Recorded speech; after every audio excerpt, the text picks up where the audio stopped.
Olá, meu amigo, minha amiga, muito obrigado por vocês estarem aqui no nosso Portal do José. Hoje para mais um encontro num momento interessantíssimo que nós estamos vencendo aqui no Brasil.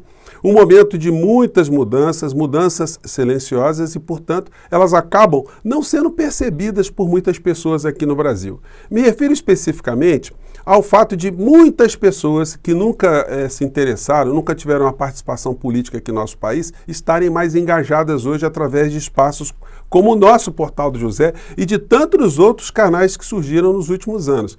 Gente, isso é um diferencial gigantesco, porque alguns anos atrás não havia um contraponto a todo o volume de informações que era jogado contra o povo brasileiro para moldar a cabeça do cidadão, de uma maneira geral, pelos grandes veículos de comunicação. Isso mudou de uma forma visceral. Muitas pessoas vieram aqui para as redes, muitas pessoas estão interagindo, e você é prova viva disso que eu estou dizendo. O Portal do José começou há menos de 3 anos atrás, aliás, pouco mais de 3 anos atrás, e hoje nós temos mais de 758 mil pessoas inscritas aqui, pessoas adultas, pessoas que raciocinam, pessoas que participam da vida política do nosso país, porque a participação não é apenas uma participação partidária, é uma participação política na medida que todos nós conversamos com as pessoas, nos interessamos pelos problemas nacionais, pelos problemas da nossa comunidade, e a gente vai cada vez mais ajudando com que as pessoas que estão ao nosso redor tenham uma melhor interpretação da relação de poder, dos fenômenos que acontecem na nossa sociedade.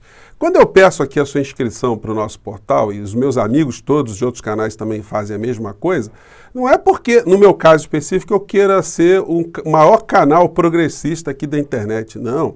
Eu me contento muito, e essa é a missão, do nosso canal ser um canal que tenha muito mais audiência do que os canais da direita, esses canais negacionistas, esses canais que fizeram tanto mal ao povo brasileiro.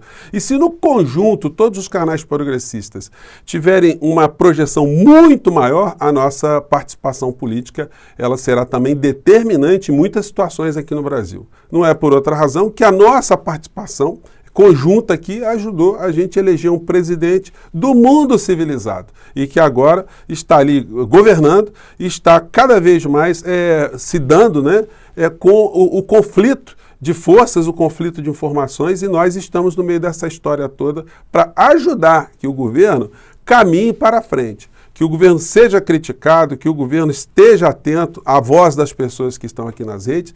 Isso não é pouca coisa, porque, como eu disse a vocês, somos formadores de mais opiniões de pessoas que estão girando ao redor do que está acontecendo aqui no nosso país. Hoje eu quero falar com vocês, depois dessa abertura, sobre alguns fatos específicos aqui que contribuem para que a gente continue a crescer enquanto canais progressistas que levam informação correta, informação verídica, informação transformadora, e como a gente está vivenciando nesse momento, ao mesmo tempo que há um definhamento das redes negacionistas, as redes que fizeram tanto mal ao Brasil e que sempre funcionaram como forças auxiliares dos grandes mecanismos de informação aqui no nosso país. Bom, mas antes de mais nada, é sempre muito importante convidar você para se inscrever aqui no nosso portal também, Seja bem-vindo aqui, se inscreva no nosso portal, conheça os nossos outros vídeos, compartilhe, enfim, venha fazer parte da vida política do nosso país, como você puder, através do nosso portal também, essa janelinha que nós criamos aqui. Compartilhe os nossos vídeos, não esqueça de dar o seu joinha e de mandar seus comentários para cá, porque são sempre lidos e são muito importantes. Também, se puder, se inscreva no nosso clube de membros, que é uma forma adicional de você ficar mais engajado aqui no nosso espaço, tá bom? E também, para finalizar, todos os dias eu abro um chat aqui entre 5 horas e 5 e meia para trocar uma ideia com você, porque é muito bacana esse nosso espaço, essa nossa possibilidade. Então, vamos seguir em frente. Gente, temos assuntos aqui muito curiosos, ao mesmo tempo reveladores, Se o Bolsonaro ele não está tendo sono, a gente tem que falar da criatura, gente, porque muitas pessoas têm uma interpretação equivocada, que o Bolsonaro já passou, enfim, que ele não está mais no poder, a gente tem que ter um olhar para outra coisa. Bom, de um certo modo, sim, a gente tem que olhar para frente, olhar para o futuro, mas a gente não pode esquecer o cara que assaltou a nossa casa, o cara que praticou um dano, o cara que matou pessoas, o cara que corrompeu criaturas, o cara que corrompeu o nosso meio ambiente, corrompeu a nossa existência, que ameaçou a nossa vida. Então, isso não pode ser esquecido, porque a civilização ela tem essa responsabilidade com as pessoas que estão ao nosso redor. o processo civilizatório exige que, para que a gente possa caminhar com certeza, com segurança para o futuro, que as pessoas que transgrediram, que fizeram algum tipo de situação que ameaçou a nossa existência, sejam responsabilizadas também. Então a gente toda hora vai ter que lembrar dessa criatura enquanto ela não pagar por tudo aquilo que ela fez contra o povo brasileiro. Pois bem, matéria da Carta Capital. Bolsonaro não deve voltar logo ao Brasil porque pode ser vítima de alguma ação, diz subprocurador-geral. Esse capitão viajou aos Estados Unidos em 30 de dezembro, 2 dias antes de Lula assumir a presidência da República. E aí quem está dizendo isso aqui? Aliás, a Procuradoria da República está cheio de simpatizantes do Bolsonaro, né? O subprocurador-geral da República, Alcides Martins, afirmou que a volta de Jair Bolsonaro ao Brasil pode demorar devido aos ânimos muito acirrados. O problema é de ânimo, senhor procurador? Bolsonaro viajou no dia 30 de dezembro, 2 dias antes da posse de Lula assumir a presidência, e ainda não retornou. O meu juízo é que ele não deverá voltar muito rápido, porque há relações muito tensas entre o grupo que saiu e o grupo que entrou. Isso dificulta o diálogo. Olha, ter diálogo com assassino, com corrupto, com desmoralizador da atividade política, não é uma coisa também que a gente possa louvar, né? Disse Martins em entrevista à agência Lusa, os ânimos estão muito acirrados e voltando pode ser vítima de alguma ação. Bom, ele sabe o que está falando, né? E não é só ele, né? Então aqui vou fazer um corte nisso aqui para a gente passar para outra circunstância, outro tema aqui, outro aspecto, né? Essa situação, o Bolsonaro, ele sabe. Gente, o Bolsonaro virou um zumbi. A gente não tem muito a noção do que significa você não poder voltar para o seu país, né? Você legalmente poder, mas você saber que a sua volta vai culminar ali com uma série de responsabilizações e essas responsabilizações vão te tirar dinheiro, vão te tirar a paz e a liberdade. Então a figura, ele está enxergando agora, a figura está enxergando, né, a figura ex-presidencial, que o seu destino será aquele que todas as pessoas que analisam racionalmente o que acontece com criminosos aqui no nosso país respondem. Ou seja, a cadeia. Não tem como uma pessoa ficar jogando para todo sempre os crimes que cometeu para baixo do tapete. Muitas pessoas ainda estão assim, muito pessimistas em relação a isso. Nós temos um grande entrave, que é a Procuradoria-Geral da República, mas assim que ela for extirpada, né, esses personagens que estão ali, nós teremos certamente procuradores da República que irão resgatar todas essas situações humilhantes em que a Procuradoria-Geral da República e alguns subprocuradores foram cúmplices. Tem muita gente dentro da PGR que observou, né, o que estava acontecendo, esse desmando, e essas pessoas ficaram certamente horrorizadas e indignadas e certamente vão querer colocar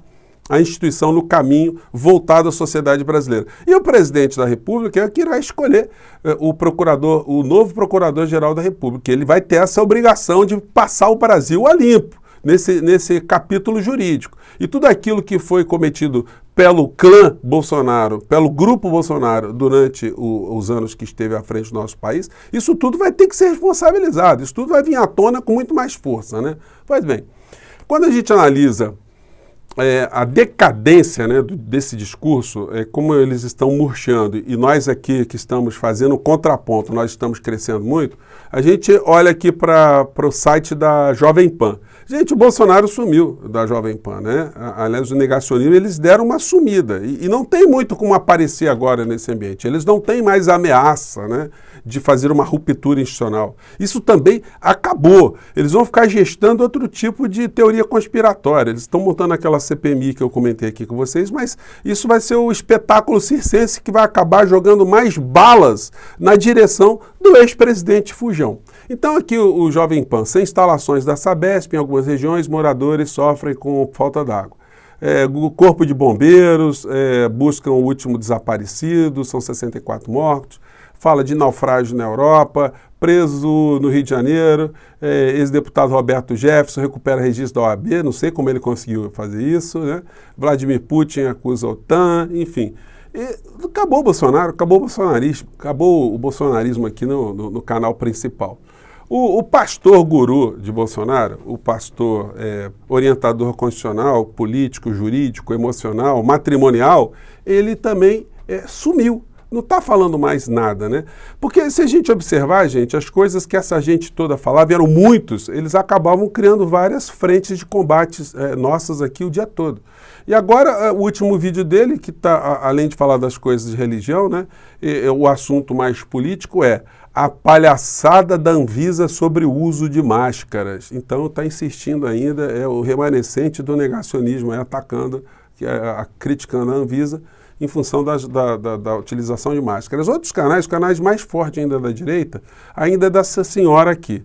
Mas virou um canal de futricas, um canal que, enfim, vai ficar remoendo, fazendo sensacionalismo em cima de comportamento da primeira-dama, de uma situaçãozinha residual aqui, de um aumento de preço de alguma tarifa, de alguma situação ligada ao governo, vai ficar nessa palhaçada superficial. E nós aqui vamos puxar os assuntos para as questões estruturais. A figura bizarra está sendo combatida até mesmo dentro da direita, né? A matéria aqui do UOL diz o seguinte: vistas como irrelevantes, agendas de Bolsonaro nos Estados Unidos irritam aliados. Claro, gente, virou um zumbi. Uma pessoa que está atemorizada, né? Uma pessoa que só andava com aquele séquito de segurança, agora só anda com o Sargento Max, esse que aparece nessa foto aqui, que é seu segurança, é seu homem para jogar dominó, e que está recebendo quase 80 mil reais por mês de diárias, além do salário dele, pagos pelo povo brasileiro, porque o Bolsonaro está fugindo e ele não consegue fugir sozinho, ele tem que fugir, mas tem que levar ali os seus puxa-sacos, os seus seguidores, né, mais próximos, para cima e para baixo, claro, porque somos nós que estamos pagando, porque se fosse ele que estivesse pagando, ele estaria sozinho, estaria no meio do mato bem fugidinho, né? Então, gente, nós estamos diante dessa configuração. E os temas principais, eles já começaram a ser tocados. Vários canais estão se ocupando aí sobre a questão energética do nosso país, a questão dos combustíveis. Qual será a determinação do presidente da República para resolver essa questão? Qual será a solução dessa distorção dos combustíveis que foi colocado no nosso país a partir do governo de Michel Temer? Esse é um assunto interessante, esse é um assunto importante. E através desse assunto nós conseguimos politizar nesses debates muitas situações aqui da sociedade, politizar no bom sentido, né, de tornar cada vez mais conhecida da sociedade o que está se dando aqui no Brasil nessa questão da energia. Assim como está sendo muito importante, desde que o presidente da República, o Lula, ele jogou a questão dos juros para o debate, que isso também passou a ser um assunto que entrou no radar de todos nós. Então, gente, você com certeza vai me dar razão ao fazer essa comparação desses momentos que nós estamos vivendo, dos momentos que nós vivenciamos anteriormente. Há 10 anos atrás, canais como o nosso aqui não existiam, a gente não tinha poder nenhum de mexer com a realidade de uma maneira maior, né? Hoje, quantos canais estão fazendo a mesma coisa que eu estou fazendo aqui com vocês e quantas pessoas estão se conscientizando também dessa nossa realidade? A grande mídia, ela está perdendo poder, mas ela é muito poderosa ainda. Mas hoje nós já fazemos uma grande diferença e nós vamos continuar cada vez mais crescendo, cada vez mais ficando mais fortes e cada vez mais chegando a pessoas como você. É por isso que eu estou aqui todos os dias e por isso que eu me sinto tão gratificado de estar na sua companhia e de ter esse privilégio de estar aqui com vocês todos os dias, tá bom? Vamos seguir em frente, gente, porque a fila está andando, o Fujão não vai voltar nem tão cedo, porque se voltar ele já sabe que a chapa vai ficar quente, como a gente como nós dizemos aqui no Rio de Janeiro, né? Um grande abraço e até o nosso próximo encontro. Tchau!